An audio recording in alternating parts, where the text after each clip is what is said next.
Gidecek gidecek, sen kalacaksan yaralı. Her bakışı zehir kimi derin yaradır. Sessiz kal, kalbin susacak, ağlama. O senin değildir, sana dokunmaz. Yüreğin parçalanar ama o gidecek. Her eşkin boşluk, her sözün keder getirer. Korkma, tek kal, gözyaşların sessiz akacak.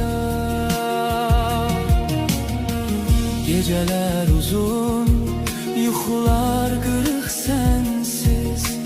Her hatire kalbini sıkır, sanki yanır. O gidecek, sen ise saklayacaksan hatireni. Sus, ağlama, ama yüreğin kalbini diyecek. Gözyaşlarım sessiz bir çay gibi akar. Sözler boşa gider, o senin için kayıtmaz. Her keder yüreğine dokunur, sanki dağ olur. Sevme onu, o gidecek.